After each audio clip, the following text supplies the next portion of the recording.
Rashid Iqbal is a senior principal engineer at Cadence, US, with 19 years of prior experience at Intel.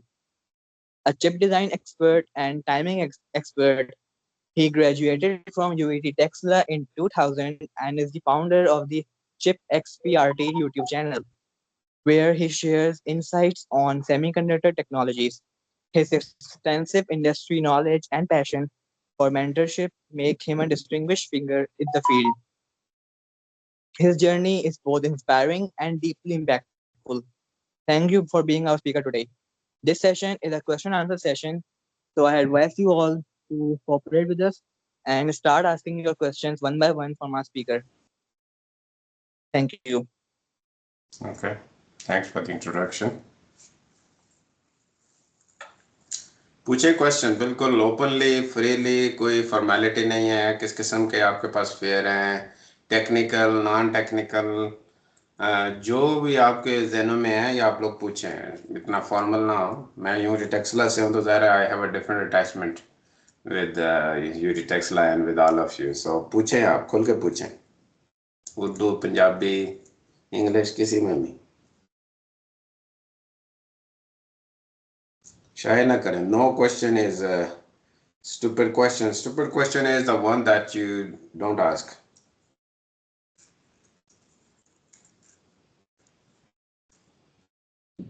Oh, yeah, there is a hand raised. Go ahead. Assalamu alaikum, sir. My name is Mohammed Mahfouz Rafiq. I am from Electrical Engineering Department from UT Taxila. Recently, I have my wide experience in electronics and power system engineering. I have also worked in engineering design bureau, a testing engineer, transformers manufacturing company, PEL and the EDB. After that, I served an agile role for testing different factories, different instruments, electrical instruments. Now I want to switch my career towards chip design and FPGA sector. Is it possible, or there is some prerequisite for it? Oh, okay. All right, let's touch on that. So you said you have an experience, so you're not a student at UT Texas right now? Yes. My basically pure domain is related to power system, but now I want to switch towards the electronics side. Okay, so you are a graduate or not? You have a bachelor degree or not? Yes, I have graduated, and also, alhamdulillah, I am post-graduated.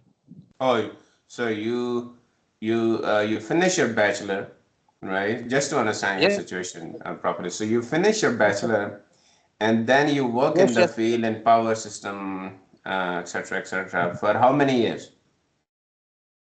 About 5 to 6 years. Okay, 5 to 6 years, mashallah. Good. Okay, then you did your master degree or postgraduate, something you just mentioned. What did you do? Yes.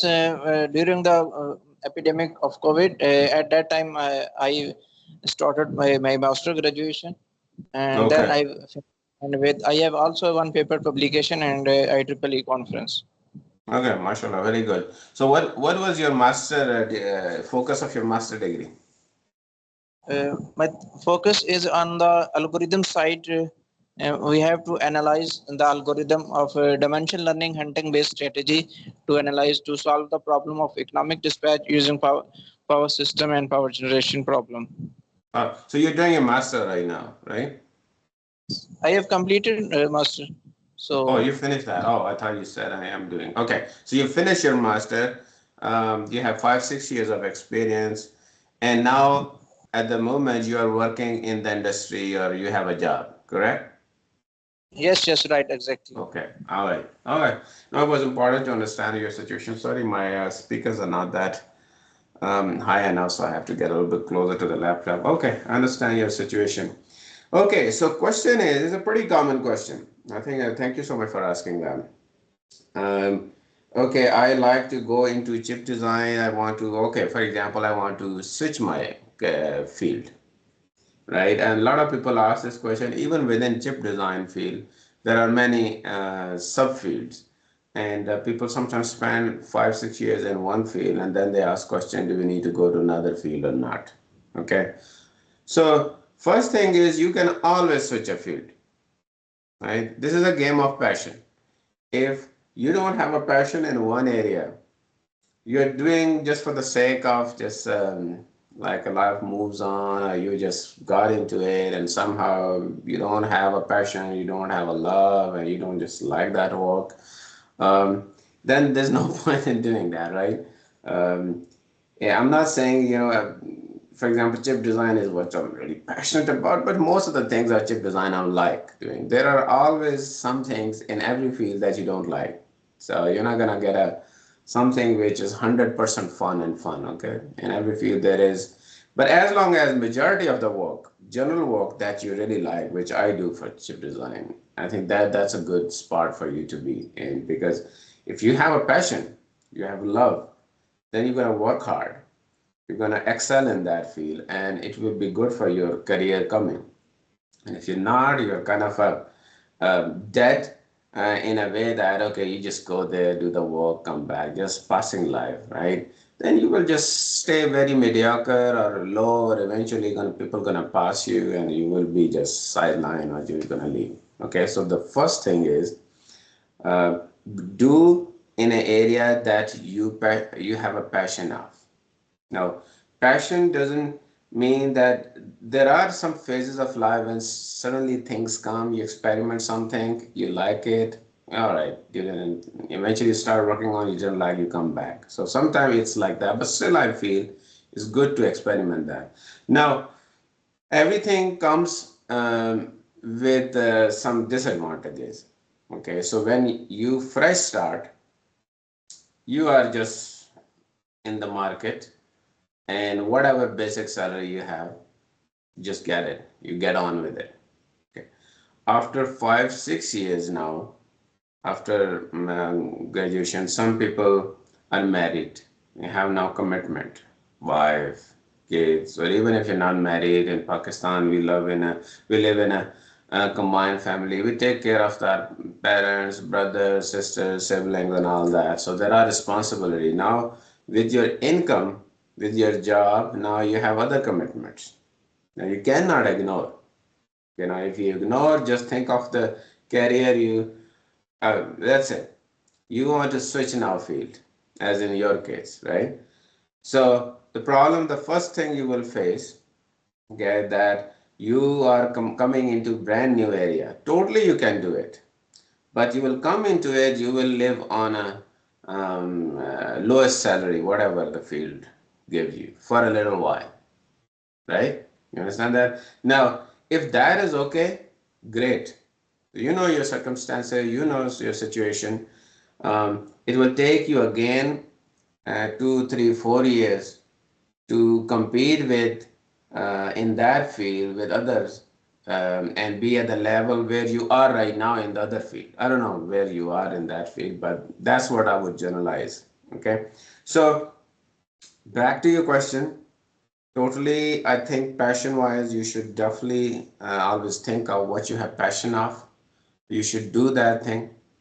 But just keep in mind some of these drawbacks of it, that you restarting career, your salary might not be there, you might not have that respect. A lot of people don't switch later in the career because they are in a senior grade, they have a respect as a high salary, blah blah blah. And they go juniors, and everybody will treat them like a junior. So I just gave you some of the drawbacks of switching career. And if you are okay given your circumstances, then totally go for it. I would rather do some on little salary, but be in a field where I have a passion about than be in a field where I have good money, but I have no passion of. Right? You know what I mean? Does that make sense? Where are you? You need to Yes, right. unmute yourself. Okay. Now, then question comes, okay, where I start and all that. It's a new field for me. What is the good point for me to start? Now, those questions come later on. But first, the major question is you need to make that decision. And you need to look for that opportunity. Okay, you can apply to a field. They will look at your 5 year experience. I will look at, say, 5 year experience. If I look at your resume, I say, okay, yeah, the person at least have work in the industry, even though it's not his area of strength where he is applying, but he has a general little bit more maturity. He has seen things, so he has a little bit more life experiences. So you might have an edge there because your approach will be a little more matured. Your approach will be a little more experienced because you have at least experience of doing something. And I would give you an edge, but I might not give you a lot of salary of 5 year experience salary. But if you're okay with that, go for it, man. Okay. Okay. But other any question like that, Okay, sir. Thank you career so wise, much, any sir. There's a questions? question. Of, Go ahead, go ahead. sir, there's a Speak up a question little. of what did you studied at UET? Oh, what I studied at UET? Yes, sir. Okay, all right, I'll give you that. Okay, so um, yeah, I was a 1997 session, and it was electrical and electronics engineering. And first 2 years was electrical engineering. Everybody would study electric. At our time, it was only electrical engineering department, mechanical, and civil. Okay, that's all we had. Um, so within electrical, the last 2 years, as the other person said, okay, we had an option to go into electronics and telecommunication. Electronics and communication, I thought it was the name of the majors in the last 2 years. The other field was power. People who would go into power system, like I think the person who asked the question was like a WAPDA would be a typical, or other private as well. The industries where with a power background you can go. So I focus on electronics and communication, which was the major focus at that time. I remember in our class we were 100 in total. We had two sections, 50 in each. We didn't have a test at that time, so whatever your FSC marks are, basically the list was based on those. So two sections, and there were only two students or three maybe, who went for a power system. Everybody else was electronics. This was the time when we graduated. It was 2001. 2000 was our final years. So in early 2001 we graduated, and there was a lot of you know there was a boom on chip design and FPGAs at that time, maybe a little bit similar to what you guys have right now. And a lot of work was being outsourced from US to Pakistan, and especially RTL design, Verilog design, VHDL design. A lot of activities were happening. There weren't that much, I feel, but for us it was. Enabling Technology was a major company. Dr. Shoaib and a few other doctors who came from US, and they started that. Dr. Shoaib was teaching in EME college. There was no NUST at that time. So their enabling technology was the one that we all wanted to get into. So that's why my final year project I picked in the field of FPGA design, and then I landed a job with enabling technologies.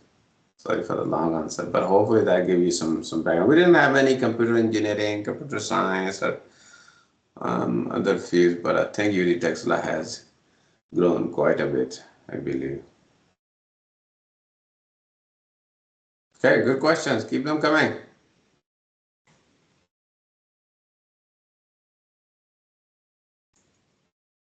Don't be shy. Sir, how easy or how difficult is it to pursue in chip designing field? That like I'm in second year now, mashallah. But then how should I shape my future in accordance with the field that you are in? Okay, so see which field is difficult, which one is not. I think you guys are in electrical, electronics, or a computer, whatever. The fact that you are in UT Taxila, I think you guys are smart. Nothing should be difficult for you. The question, it comes down to how much time you need to spend in one area versus another area, or how much commitment. It goes back to the same thing. If you like an area if you love an area, then you will naturally be more curious in that and would study more in that, try to learn things and all that. Then it doesn't become difficult. You just need to, for example, if it's a topic you need to understand, you just give it some dedicated focus, right? So you spend a few focus hours on it every day. You plan it, what you're gonna learn and all that. Um, and that difficulty becomes ease, right? With your hard work, with your giving it time. So it's just a matter of giving time, and then you need to take on thing. I always say that when you look at something, it looks big, huge. You just need to divide that up into smaller chunks. Okay. Um, yeah, it's a smaller task, smaller milestone. Okay. Yes, this big, huge monster thing is definitely difficult. But what is it that I can achieve in 6 months? What is it that I can achieve by end of this month? What is it that I can achieve by end of this week? What is it that I can achieve by end of the day? So when you have by end of the day, whatever you think, right? Sometimes as you start doing it, your plan changes a little bit. But if you put something for the day, okay, here is something I can achieve. Okay, that is achievable today. Oh, I'm going to study this chapter or this half a chapter or this few pages. I'm going to look into this and that. So you achieve that day.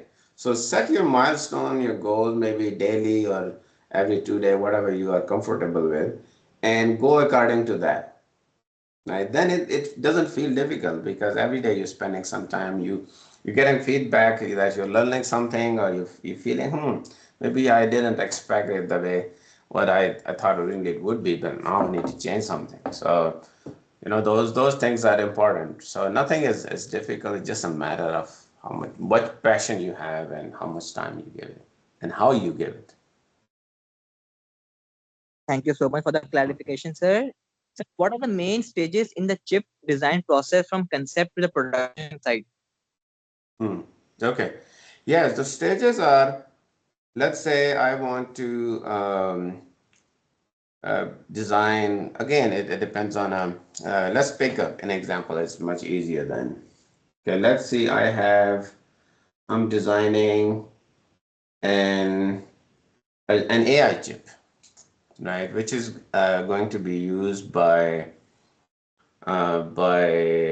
used inside a data center, and will be used for training large language models, right? Let's talk about that. So that chip, the AI chip, will have a lot of components that which I talked last time. So it's going to be mainly a digital chip, digital methodology going to use. There will be analog components on it. Okay. So the very first thing is, of course, the sales and marketing team. The idea that you have is a good one. Once you build a chip, somebody gonna buy it. It's not about designing a chip. It's designing a chip that people are ready to pay for it, right?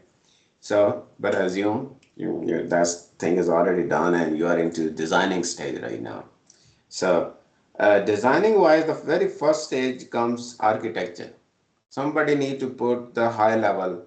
Okay, how many CPUs I need to put on this chip? How many GPUs I need to put? What kind of interface? What is the speed of the interface? What is the overall frequency, power? Um, okay, then exactly what kind of CPUs? These are the ones that I need to, ARM CPU, I need to buy license from them, or I need to take a RISC-V or some other thing that is open source.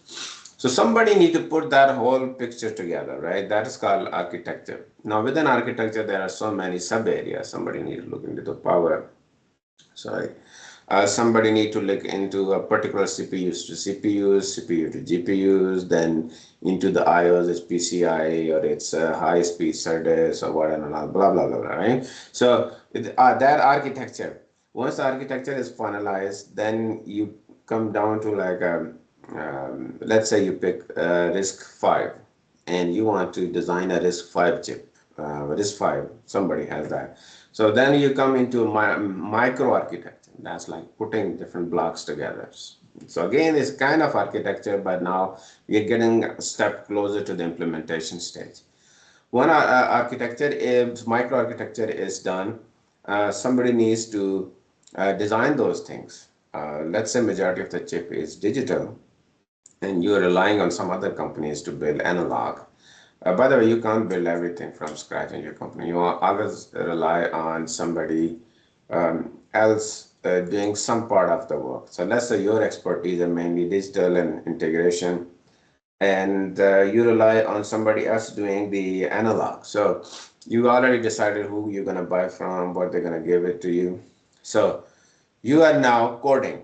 So system Verilog, you're implementing your hardware. You're implementing different portion of hardware, the top level, the blocks and IPs and everything. Then you need to have a validation team while you're designing. You're testing a little bit yourself on the system Verilog code that you created. You also need a dedicated debug team, whose job is just to find bugs in your design, in your code problems. So that validation and your design going in parallel. Then once your design is done, then now you need to convert that high level system Verilog code into transistor, right? You need to, ultimately there is a fab, their job is to fabricate, right? And what they need from you is a file that gives them information about the fabrication. So now you need to take your system Verilog code and you convert that into a combination of transistor and interconnection of transistor, and you need to create what we call GDS file, GDS. Forgot what it stands for, but it's basically a format which has information about how different components of transistor, different components of metal. So basically your fabrication interface team need to take that and they need to analyze it, and once it's okay they will start their fabrication. But the team who is going to create this GDS file for you from system Verilog is called physical design team. So they're going to, what the terminology I'm going to use, they synthesize, they do the layout, place and route, they check all kind of verification on it, layout verification, um, timing verification, so many other, reliability verification, formal verification, power verification, right? They do all that, and once every verification, all testing is called pre-silicon testing, right? Once all that testing is done, we just want to make sure you don't find a problem once it's manufactured, because it's going to be very expensive, right? So whatever you can do to find a bug and fix that bug, you do that, and then you send it to the fabrication plant and they fabricate. So when after 2-3 months, when it's fabricated, it comes back, and then you start testing them. You pick some of the chips, you start testing them. That's called post-silicon testing. So that is very important. Then it's thoroughly tested.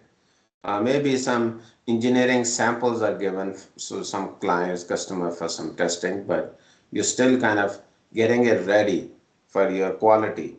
So this chip, for example, has to run in the field for 3 years, 4 years. Let's say it's part of your those router boards who are going to be running all the time, 24/7, right? So can your chip sustain that kind of test for 3 years, 5 years, 7 years? Depends on the field. So those aging things need to be tested. That's called the QRE, quality and reliability stuff. You need to check, and maybe in some cases you found a bug. Maybe the first time you did, you didn't hit the frequency you wanted. So you always keep some money for another incremental chip, and you're going now for the second stepping. That's called stepping. So once the second stepping is done, you fix few more things based on your entire validation.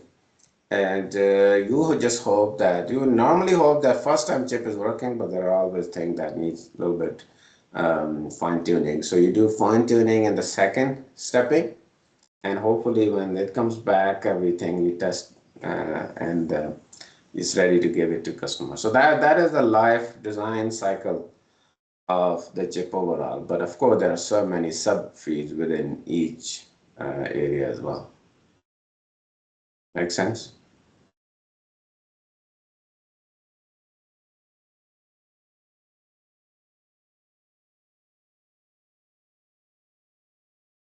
Thank you so much for the clarification, sir. I really appreciate that. Sir, Are you the there one is a picking all the question in questions, the or chat you box. are the one coming up with What all the advice would questions? be given to the students or young professionals to start their career in chip designs? Okay, say that one more time. Sir, I'm the host. Sir, what advice would be given to the young professionals or students to start their career in chip designs? What did you say? To start the career in chip design. So many advices. I'm just thinking which one I should mention here. So, see, the first thing is, if you are a student, right, which you are, most of you are right now, um, and if you want chip design to be your career, then it's important that you take right courses, whatever your university, college is offering you,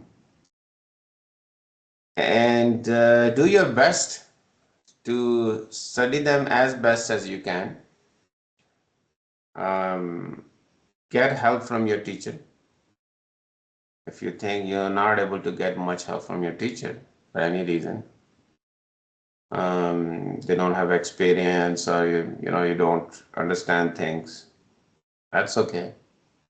There is so much content available online now. You guys are really lucky, your generation. I I was I think I was in the first year when a friend of mine, is I think he's still there in the Yasser Amin, but he was my class fellow even in college time. So I remember I didn't have computer, he had. So he said, Rashid, there's a Yahoo email came. We need to make account on that. So just to giving you, that was the starting time when the internet cafe started, and I went to the cafe. I started Yahoo email. Then when we graduated, the Google was already pretty much in action at that time. Um, but a lot of content on YouTube and other social media was not there, right? So you guys are lucky. Um, you have so much online free content that is available, and most of the things that you're learning at undergrad level, okay, um, they are already done online. I'm teaching online, okay, for example. There are so many other people teaching online. So pick a person that you really like, you understand, and start learning on your own. Take help, keep your course as main focus, and start help from online. So right now, your job is, you're a student, and your top priority need to be studying. Fun is also important. Okay, I know you're probably thinking we cannot study day nights. You need to enjoy this undergrad time. It's not gonna come back. It's important that it's definitely not gonna come back. But think of that. All the impact that you need to make in undergrad is done. It's over. So while fun is important, but um, even in terms of studying, that time is not going to come back either. So that time that you have right now to spend on the basics, that's not going to come again. Not easily. Okay, let's put that way. So you are a student, you're paying money after your parents' pockets. So you need to focus. That should be your priority number one. When some other thing comes, if you have spent that much time of the day, whatever you had, um, on studies, then do that. You finish that, and then whatever time you have, do other sports. Sports, I mean, we don't have much sports in Pakistan, but whatever other leisure activities you have, social hangouts with your friends or other things, do those. It's very important for your physical, for your mental health to be good. Just don't do 24/7 studies, okay? Other things are important. But again, education should be your number one priority. If anything comes conflicts with that, you just say no. Okay, so focus on your education. the courses that you're taking, understand them. Yeah, sometimes you cannot understand everything. It's okay. Skip that. Come back to it again. Maybe you will learn it later on. So do that sincerely, properly, professionally. Learn the work ethics, right? When it's a time to enjoy, enjoy. When it's time to work, then work. There's no point in just enjoying all day, having fun, fun, fun. You will regret that. So have set priorities, follow them. And what you can do best right now is just study best. And that's your number one focus. If somebody doesn't study well, okay, I don't know, it doesn't show professionalism, right? So once you're done, then next question comes, okay, I need to find job, what I need to do. Then comes later on. But right now, for you guys, chip design, if you want a career, best thing is focus on your courses. And if you feel there are gaps, take help from online. Thank you so much for the clarification, sir. Sir, there is another question in the chat box that states that a digital chip is built from analog devices, but what makes a different digital domain from analog? Okay, great question. All right, so real life is analog. Okay, and everything in life is analog. So question is, what is digital and why digital? Right? A question comes to your mind. Okay, what's the point? And I'm like, underneath is a transistor. So how transistor work? Transistor is a three-terminal device, right? I'm talking about CMOS transistor. It has a drain, it has source, it has gate. So it's like a switch. Through gate you control, you turn it on, it should, and from drain to source you should have maximum current flow, electrons flow, right? As good as possible, fastest. And when you turn it off, no current should pass. It's completely off, like a switch, right? That's it. So you kind of converted that analog behavior of moving of electrons into a discrete two kind of levels, just for your thinking purpose. Either it's on when a lot of current flows, or no, it's off, no current flows. One state you call 1, one other state you call 0. Okay, wow, what's cool about it? The cool about it, now you can think in terms of 0, 1. Yes, ultimate device will be on and off, and current will flow, what voltages come to turn that a device on, and at what level it's on, how much current flows, when current flows, how much voltage drop is 0 or not, there's capacitance involved, it's going to charge, it's going to discharge, there's a resistance involved. There are so many things involved. There's a whole physics involved there, right? Even you start thinking about how many parameters are there, how many things are involved at transistor level or electron level and all that. Then you go into electron, there's a whole new field.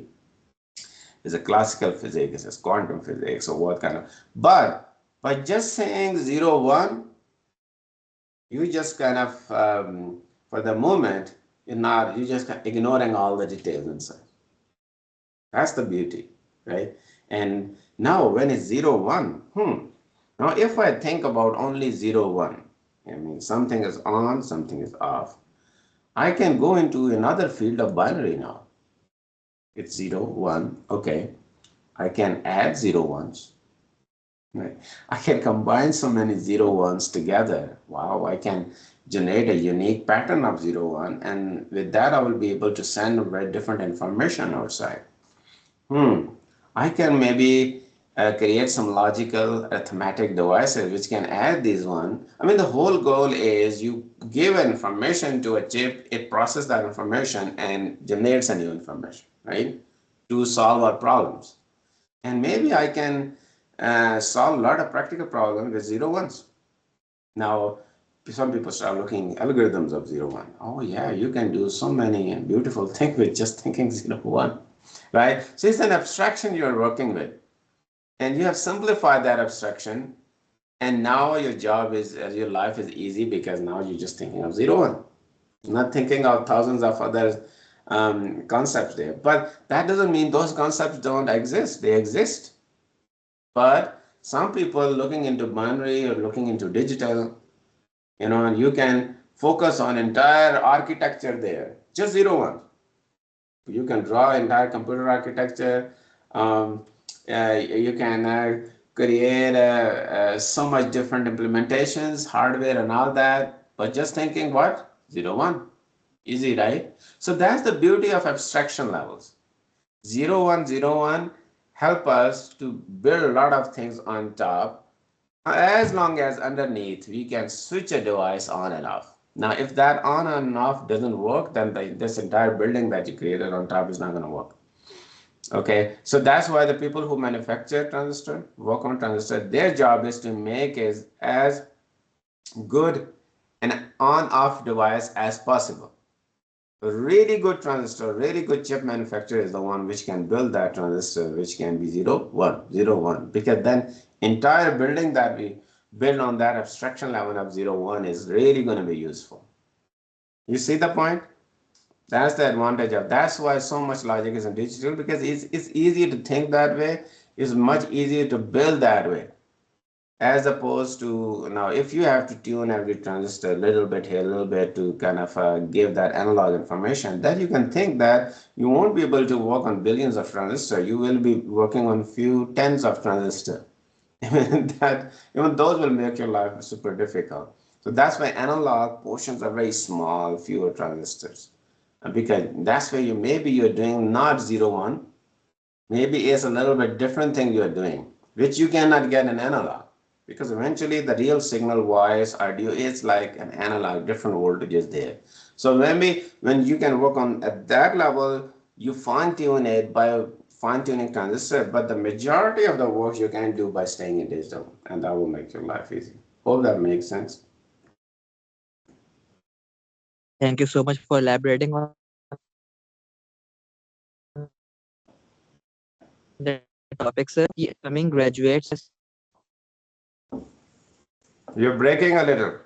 on how to prepare for a job. Oh, you said somebody asked you a question. I am close to graduation. How to prepare for the job?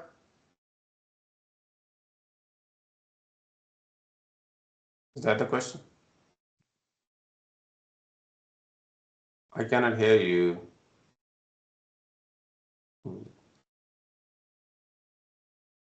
Can others hear Sorry, me? sir, you are not audible. Oh, really? Can others hear me? Can some volunteer say something? Yes, sir, you are audible. Okay. All right. Okay, good. Yes, Others sir. can I hear was me. asking about the question in the chat box. Suggest the coming graduates on how. Oh, sorry. There are questions in the chat box. Sorry. Oh, I'm sorry. Yeah. Sorry. Was not following there. Sir, am I Okay, go ahead with your question.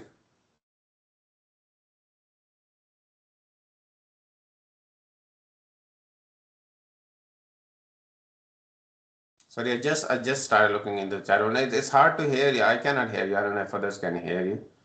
But I can go up and see which questions so that I answer in and see if I have your hands. Oh, okay. What would you suggest the coming graduates on how to prepare for a job, right? I believe that was the question that you were reading. All right. Okay, that's a big step, jobs. I'll be honest, I was really worried about that myself when I was in final year. That okay, I know theory. Yeah, through the final year I learned something. Now I'm going into the field. They're going to ask me to design something which will be sold, and so how am I going to work on that? So I was really nervous about that. Um, but it worked this way. Okay, I started a job. Their first day. So the people who hire you, they know you don't have experience. Okay. So first of all, don't take that stress. What they're gonna ask you interview is, so you come, you start, create your resume, and you go to for a job, and let's say 100 other people do the same thing. Now you all have no experience, right? The only way for them to judge you, whether you will be a good employee or not, is by by talking to you, asking you some theoretical questions, or looking into your grades. I mean, that's for the first job, that's the only thing you have, right? How you differentiate from others is, okay, yeah, I got good grades. Okay, good grades, but a lot of people, these places will do tests because they don't know a guy came or girl came from UT Taxila versus a nurse, which one is better, right? Both say their grades were good. Which one? It depends on what you learned and all that. I think that's where a lot of our UT comes into action. I don't know how is UT right now, but definitely there are other. For example, I see nurses now. I mean, nurse has more focus on some of these skills than UT Texas. So somebody coming from there will definitely have a little more exposure of it. And that's where I tell you, you need to go online and learn from there so that you can put yourself at a level where a nurse student would be. Uh, but they will ask you theoretical questions. They will take a test. So whatever you think they're going to test you on, study that properly.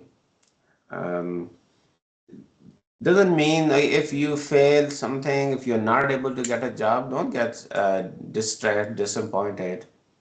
Uh, in life, practical life, when it starts, it will give you a lot of challenges. You will fail. So some people don't have the habit of failing because in university, in college, college I say university too, in US university is called college, engineering college. So some people are used to getting good grades, but I know our university may on good grades, but sometime when you come into the practical life, you will fail. You will not always get good grades. You will not always be the best student of the teacher. You know, your boss is different than a teacher. Your colleagues are different than your friends right now that you have in college. So those things play. And if you fail in a test, no problem. Do another one.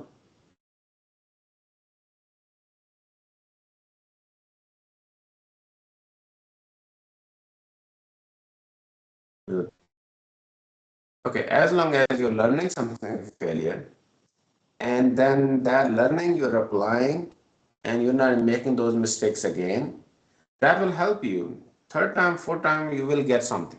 If you're committed, you're improving things, you're learning everything. Okay, I didn't answer this question. These questions came. I never had idea of, okay, somebody will ask question in this way. Maybe my concepts are not good on something. You know, okay, go I study and then improve that. So keep doing that. Some people will get job soon. Some people will get job later on. Eventually, everybody gets it. You have studied all your life. Even if you don't get a job 1 or 2, 3 months, it's okay. Just enjoy that time because when you start doing a job, it's always a job. Okay, I remember I got I got job pretty quickly. But even those few days, I don't know why I'm not getting a job. I'm among the top students in the class and this and that. So it's okay. Don't, you have spent 16 years of life studying, studying, studying. If it's okay if you take a little break, take it easy on you. Okay. Some will, to some people, I don't need to say take it easy on you. They will take it easy. Other people might not take it easy. So those who are not taking it easy, it's good to that have a yeah, I need to wait, I need to sorry, I need to get better, I need to get job. That pressure is good, but don't put too much pressure on yourself, in my opinion. Take it a little easy on you. It's not end of the world if you get a job a little bit later. But when you get a job, I remember they initially gave me 2, 3 months, do this, do that. They knew that I need some training. So people will give you just some training. So don't get super worried about it. And even if you don't land Thank you your so much. ideal job, it's okay. You know, later on opportunities can come. It's life will give you opportunities for sure. All right.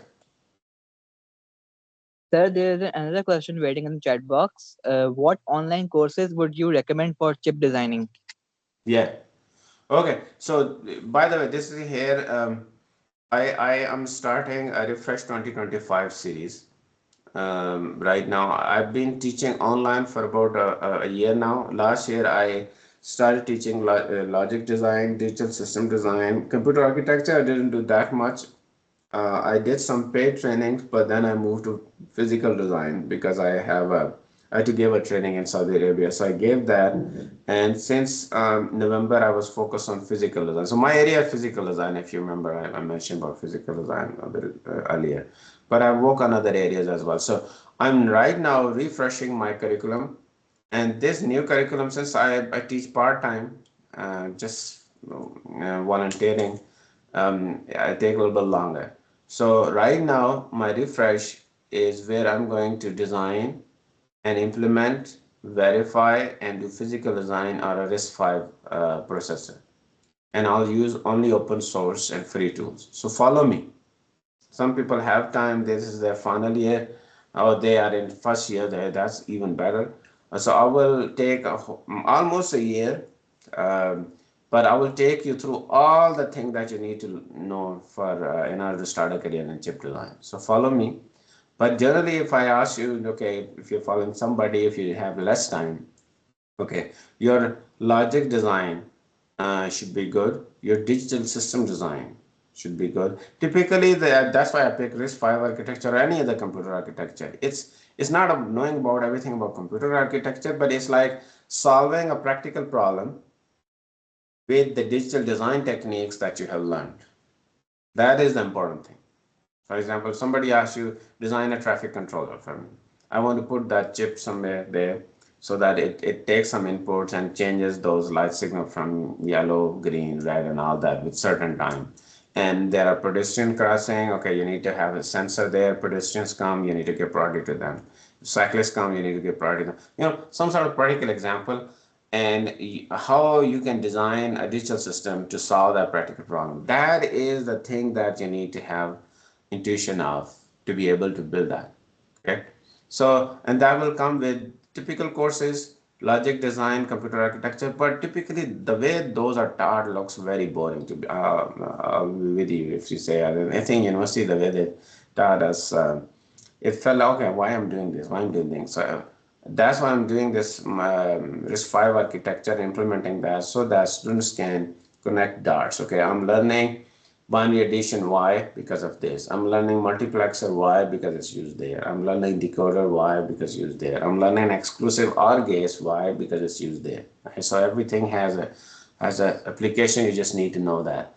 So even if you don't know, if they're teaching digital logic, it's basic electronics. So I honestly think if you are coming from a 12th grade FSC, in a year and a half, you can learn complete chip design.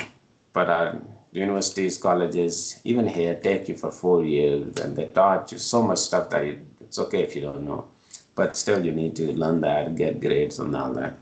That's unfortunate, but I think it's just a year-long focus work that will prepare you for chip design and logic design, digital system design, then CMOS, some understanding of the transistor. Understand transistor is fun, I tell you. I think the way it's taught in undergrad or grade level is not fun, but studying a transistor and understanding how it works, how using a transistor you can make inverter and NAND, flip-flops, latches, and all that, memories. So having those concepts is important. What is delay? What is performance? What is power? What is area, kind of trade-offs between them. If I use more transistor, less transistor, that concept is important. Know system Verilog, because that's where you will implement your digital design. So system Verilog design and verification, then the CMOS understanding, and then some understanding of physical design. You have a huge code of system Verilog. You need to create a layout. FPGAs is very important for you guys. FPGA design cycle and developing a good hardware for FPGAs, dumping on an FPGAs and running something practical, even if it's smaller. That experience is super important, valuable. I strongly recommend you to learn FPGAs, do your projects on FPGAs. That will prepare you for chip design later on. So I think once you do this is enough for you at undergrad level and to start a job with a company. You have 10 more minutes. Yeah. I have a question. As a final year student, softwares I need to learn. You broke a little, but let me, you said what software you need to learn. I think there was a question. You guys have a lot of good questions. So what I'll do is I will keep an eye. Just copy paste those later on. And you have my WhatsApp or email. Just you guys just send me those questions in email, and I'll see if sometime I can type or record something for you guys on YouTube. I can do that. So what was the question? What software you need to learn? Yes, sir. What software we need to learn? Well, man, really hard to hear you, but um, Sir, what softwares we need to learn? oh, what software did you learn? Oh, okay, got you. All right. So the chip design software that we use in the industry are from Cadence, where I work, or Synopsys. Okay. Oh yeah, we don't. I hear this a lot of time. I We don't have a software. We don't have Cadence software and software. We cannot learn that. No, I think that's not true. Yes, eventually software will be used. But see, if you have good concepts, if you come to university, software is just a tool, right? Uh, you can learn the tool in few weeks or maybe okay, still longer. But having those theoretical concepts at the back or knowing, so for example, give you an example. The hardware is really drawing on paper.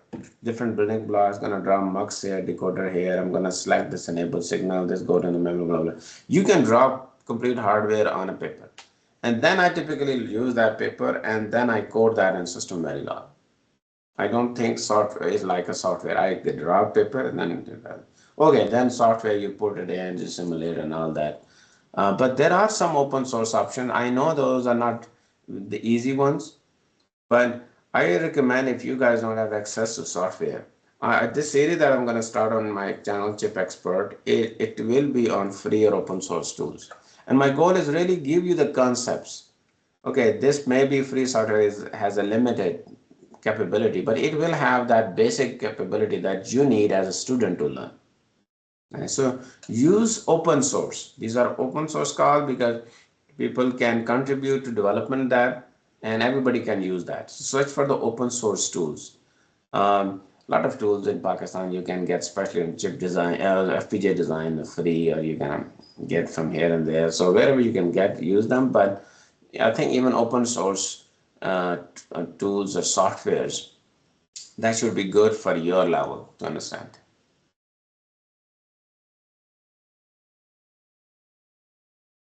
All right. Assalamu alaikum, sir. Sir, I would just advise, sir, I would advise you to just read the question in the chat box. I guess there are some questions repeating on. Oh, okay. So let me go for it, and then I'll be a little quick now because we have 7 minutes. So I'll be a little quick to see which question is repeating. I'll give a little more time. All right. Let me go back and I'll give you. Good. Okay. Let me go up all the way. What did you study? You did. Those who want to ask, all right, sir, I face some issue. What advice would you give to students, young professionals? Okay, I think I take that. A relationship is built from analog. Okay, take that. What would you suggest that graduates? Okay, I take that as an electronic engineer. How to start? Okay. I think we make a Europa CV first and start online chip design. What would you suggest? Okay, I don't know that one. Mark, okay. Your basic electronics. Yeah, I think basic electronics is important. Understanding some microprocessor. For chip design, you need to learn how to implement those. So there are two fields. One is you use microcontrollers to create embedded software. And you're writing software for embedded microprocessors or microcontrollers, and then microcontrollers do the job. This is another field. This is not chip design, but you are using chips to write software. This is not a this is a very hardware microcontroller specific. You want to use microcontrollers internal logic effectively to do the work. That is called embedded system design. Okay, chip design is different. That's where you're designing that microcontroller. But I think that experience of using microcontroller is also important because it's going to help you later on. Okay, what else? I'm skipping the comments there. Let me make an upload profile on Fiverr upload. I don't know. There were a few other questions. Maybe I need to end it. As I am an electrician, I know basics. What can I master it? Chip design, which programming language you prefer? C++ or any other? In chip design, as I said, if you are on the embedded side, you are using these microcontroller microprocessors. You have a board, it has microprocessor on it. You need to program that microprocessor or board in order for your microprocessor to do the job. For that, see, knowing assembly level, some instructions so that you can optimize your software. That's the software you're talking about. Then you are doing chip designing. You're not programming the microprocessor, you're designing microprocessor. But in designing, you also use software to design hardware. Then some of the languages come. This is one thing. You guys need to know some basic Unix scripting. In Unix, your environment is okay, how to list, how you make a directory, how to, some of those skills are super important. All the work you guys do on Windows machine, graphic user interface. In industry, we use Unix. We start jobs on Unix. We don't use graphical user interface much. So knowing some of the shell scripting is good. We also use Python. It's a great language right now. I strongly recommend all of you to know Python. It's all when you're designing things, you're running tools and all that. You have to analyze some files. You have to create a flow of commands for you to run. A lot of that we can do with Shell, Python. There's another script use Perl, but nowadays I see a lot more focus on Python. Okay, some of these tools, Synopsys, Cadence tool, they have their own language to communicate with tools. So this is called TCL, tickle language. That's the other language. So when you design chips, also some language is super important for you. You need to know some of the language. Although ChatGPT, generative AI can do a lot, but still it's good that you know some general syntax of language. I strongly recommend Shell, then Python. I think for your level, those are good. Okay, yeah. Thank you so much for your time. Oh, you're welcome. Yeah, last 2 minutes. I think we can. But yeah, feel free to send you can copy this one and send it to me. My LinkedIn, you can definitely contact me on LinkedIn. Sure. You guys can ask me question there too. I take some time, but eventually I answer. Thank you so much for your time, sir. A heartfelt thank you to you from the behalf of IEEE CitySoft. Your knowledge has truly uplifted the bar and inspired us all. I would also like to thank all your attendees for being participant in this insightful session. We truly hope this webinar gave you something that meaningful and something to think about your future. Stay safe, stay positive, take care, and Allah Hafiz. Thank you so much, sir, for your time. All right. Allah Hafiz. Allah Hafiz, sir.